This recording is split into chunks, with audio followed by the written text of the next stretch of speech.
Breaking news చూస్తున్నారు. హైదరాబాద్ గచ్చిబౌలిలో దారుణం జరిగింది. ఆస్తి కోసం బామర్దిని సుపారీ ఇచ్చి హత్య చేయించాడు బాబా. వద్దు బాబా చంపొద్దంటూ వేడుకున్నా కనికరించకుండా హత్య చేశాడు. ఈ కథను మిమ్మల్ని కాస్త కలవరపరచచ్చు. అయితే మిమ్మల్ని కలవరపాటుకు గురి చేయడం ఆర్టీవీ ఉద్దేశం కాదు.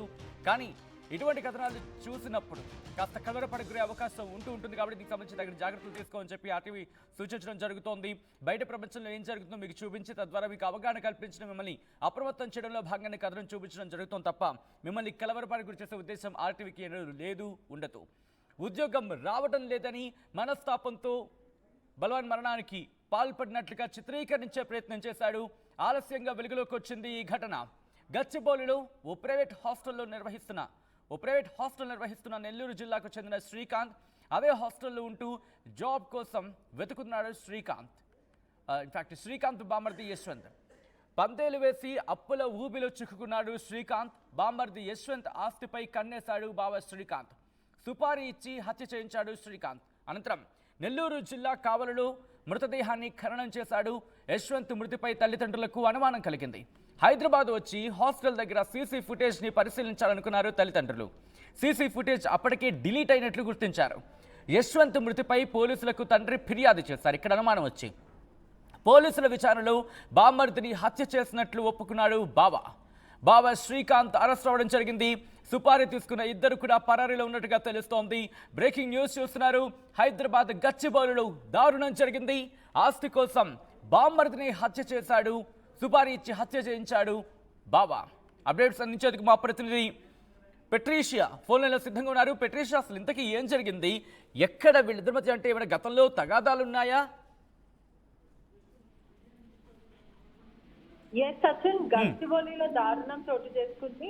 ఆస్తి కోసం సొంత బామర్దిని సుపారీ ఇచ్చి మరీ హత్య మార్చిన బావ. ఇదంతా కూడా ఆలస్యంగా వెలుగులోకి అయితే వచ్చింది.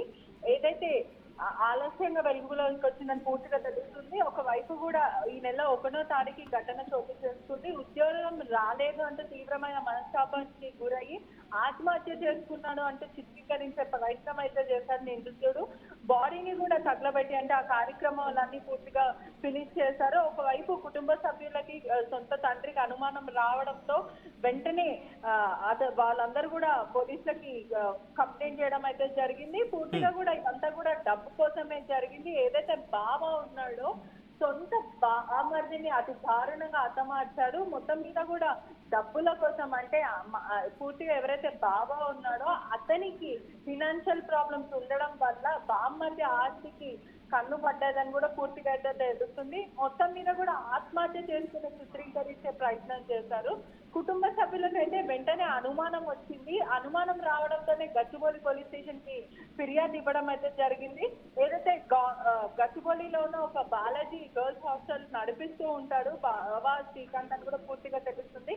అదే ఉద్యోగం కోసము ఊరు నుంచి వచ్చిన యశ్వంత్ అని ఎవరైతే మృతుడు ఉన్నాడో అతను ఆ ఉద్యోగం చేయడానికి అయితే వచ్చాడని కూడా పూర్తిగా అయితే తెలుస్తుంది. ఏదైతే ఇప్పుడు ఎవరైతే బావ ఉన్నాడో అతనికి పూర్తిగా కూడా అప్పులు ఎక్కువ అయిపోయి అప్పులు ఎక్కువ అవ్వడంతో సుపారీ ఇచ్చి మరి యశ్వంత్ ని చంపించాడు. పూర్తిగా కూడా ఉరేసుకొని చనిపోయాడంటూ చిత్రీకరించే ప్రయత్నం చేశారు. వీరు అతి దారుణంగా ప్లాన్ చేసి మరి ఊపిరి ఆపేశారని కూడా పూర్తిగా అయితే తెలుస్తుంది. కుటుంబ సభ్యులకి కూడా సీసీటీవీ కోసం వెళ్ళి చూడంగా అక్కడ సీసీటీవీ ఫుటేజ్ కూడా పూర్తిగా డిలీట్ అయింది. వెంటనే అనుమానం వచ్చి గచ్చిబౌలి పోలీస్ స్టేషన్ కింద కేసు నమోదు చేయడం అయితే జరిగింది. గచ్చిబౌలి పోలీస్ స్టేషన్ వాళ్ళు కూడా మర్డర్ కేసు కింద అయితే పూర్తిగా ఎఫ్ఐఆర్ నమోదు చేశారని తెలుస్తుంది. ఒకవైపు కూడా పోలీసుల విచారణలు కూడా ఆస్తి కోసమే సొంత బామర్దిని చంపాడని పూర్తిగా అయితే తెలుస్తుంది. ఒకవైపు కూడా సుపారీ ఇచ్చిన ఇంకా ఇద్దరు కూడా ఉన్నారు. వాళ్ళిద్దరు కూడా పరారీలో ఉన్నారని కూడా తెలుస్తుంది. అంటే బావ చంపకుండా ఇద్దరికి సుపారీలు ఇచ్చి మరీ చంపాడంటే ఎంత దారుణమో.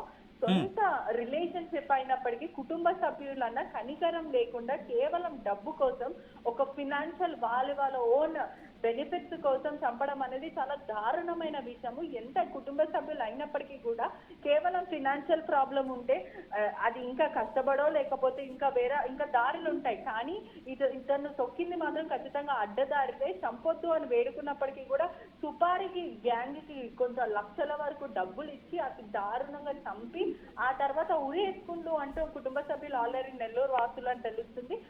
ఉరేసుకొని చనిపోయాడు. తీవ్రమైన మనస్తాపంకి, ఉద్యోగం లేదు అని ఒక మనస్తాపంకి గురయ్యారని కుటుంబ సభ్యులు కూడా క్రాస్ చెక్ చేసి చెప్పడం కూడా జరిగింది పోలీసులకి. ఉద్యోగం కోసం మా కొడుకు ఎప్పుడు చనిపోడు, చాలా ధైర్యవంతుడు, ఏదున్నా కూడా పోరాటం చేస్తాడు. నెల్లూరు నుంచి కూడా ఇక్కడ ఉద్యోగం చేయడానికే వచ్చాడు, కానీ అతనికి అంత పరిస్థితులు కూడా లేవు, ఏదైతే చనిపోయేంత అవసరం లేదు అంటే వాళ్ళకి అనుమానం వచ్చింది. వెంటనే సీసీటీవీ ఫుటేజ్ చూపించండి అంటే డిలీట్ అయిపోయింది పూర్తిగా. నిందితుడు సీసీటీవీ ఫుటేజ్ కి సంబంధించిన 2-3 రోజుల డాటా మొత్తం కూడా డిలీట్ చేసిన వెంటనే పోలీసులకు అనుమానం వచ్చి పూర్తిగా ఇన్వెస్టిగేషన్ చేస్తే తెలుస్తుంది నిందితులకి సుపారీ ఇచ్చి మరీ చంపించిన సొంత బావాని పూర్తిగా అయితే తెలుస్తుంది. యశ్వంత్ ని అతి దారుణంగా బావ శ్రీకాంత్ చంపాడని కూడా పూర్తిగా తెలుస్తుంది. అంటే హాస్టల్లో యశ్వంత్ ఒకడే ఉంటున్నాడా, రూమ్మేట్స్ ఎవరైనా ఉన్నారా? అతనితో పాటు కూడా నివసించే వాళ్ళు కూడా ఉంటారు. వీళ్ళంతా కూడా ఒక హాస్టల్ అంటే పీజీ, బాలాజీ పీజీ హాస్టల్ నడిపిస్తూ ఉంటారు. ఆ హాస్టల్లో ప్రధానంగా చాలా మంది ఉద్యోగం చేసే వాళ్ళు, మైగ్రేట్ అయ్యే వాళ్ళు కూడా ఉంటారు. అంటే ఊర్లో నుంచి తరలి వస్తుంటారు, ఇక్కడ హైదరాబాద్ లో బ్రతకడానికి చాలా మంది వస్తారు. ఉద్యోగం చేస్తున్న వాళ్ళు వాళ్ళ ఓన్ పని చేసుకుంటూ ఉంటారు. కానీ హాస్టల్లో మాత్రం ఒకవైపు మనం చూసుకుంటే హాస్టల్ వాళ్ళదే కాబట్టి అలౌ చేయడం అంటే క్యాజువల్లీ పీజీ హాస్టల్లో అవుటర్స్ ని మాత్రం అలౌ చేయరు. సెక్యూరిటీ పరంగా కూడా ఎక్కడ కూడా అలౌ చేయకూడదు, అది రూల్స్ లో కూడా అగైనెస్ట్. అది ఎవరైనా సరే నివసిస్తున్న వాళ్ళు రెసిడెంట్స్ అక్కడ ఉంటున్న వాళ్ళని మాత్రమే అలౌ చేస్తారు. కానీ ఈ హాస్టల్ మొత్తం వాళ్ళదే కాబట్టి వాళ్ళ ఓన్ కంట్రోల్ లో ఉంది కాబట్టి వాళ్ళిద్దరు ఎవరైతే సుపారీ ఇచ్చే గ్యాంగ్ ఉందో, రౌడీ గ్యాంగ్ అంతా కూడా లోపలికి వచ్చి అతి దారుణంగా ఊపిరి ఆపేసి మరి చంపారు. ఆపిన తర్వాత ఉరేసుకునేలాగా చిత్రీకరించారు. అంటే వెంటనే అతన్ని ఫ్యాన్ కి ఊరి వేయడంకి సంబంధించిన ఏదైతే చీర కట్టడం కానీ అంటే చిత్రీకరించారు. పూర్తిగా సీన్ అంతా కూడా ఒక సూసైడ్ అటెంప్ట్ కి ప్రయత్నించారంటూ, అంటే అక్కడ ఉన్న వస్తువులు కూడా చిందరబందర చేయడము, మొత్తం మీద అంటే కుటుంబాన్ని కానీ పోలీసులను కానీ అందరినీ తప్పుదోవ పట్టించే ప్రయత్నం చేశారు. ఈ ఘటన కూడా ఫస్ట్ కి జరిగితే ఆలస్యంగా వెలుగులోకి వచ్చింది. కేవలం కుటుంబ సభ్యులకు అనుమానం వచ్చి మాత్రమే ఇదంతా కూడా బయటకు వచ్చింది. ఒకవేళ కుటుంబ సభ్యులకి అనుమానం రాకపోయి ఉంటే నిందితులు తప్పించుకునే వాళ్ళకి క్లారిటీగా మనకైతే తెలుస్తుంది. రైట్ పెట్రిషియా, సో మొత్తంగా అయితే మాత్రం హైదరాబాద్ గచ్చిబౌలిలో దారుణం జరిగింది. ఆస్తి కోసం బామర్దిని సుపారీ ఇచ్చి హత్య చేయించాడు బావ. వద్దు బావ, చంపద్దంటూ వేడుకున్న కనికరించకుండా హత్య చేశాడు. ఉద్యోగం రావడం లేదని మనస్తాపంతో ఉరివేసుకుని బలమైన మరణానికి పాల్పడినట్లుగా చిత్రీకరించారని కూడా ప్లాన్ చేసుకున్నట్టుగా తెలుస్తోంది. ఆలస్యంగా వెలుగులోకి వచ్చింది ఘటన. గచ్చిబౌలిలో ఓ ప్రైవేట్ హాస్టల్ నిర్వహిస్తున్నాడు నెల్లూరు జిల్లాకు చెందిన శ్రీకాంత్. అదే హాస్టల్లో ఉంటూ జాబ్ సర్చింగ్ అంటే ఉద్యోగం కోసం వెతుకుతున్నాడు, ఉద్యోగ ప్రయత్నాలు చేస్తున్నాడు శ్రీకాంత్ బామ్మర్ది యశ్వంత్.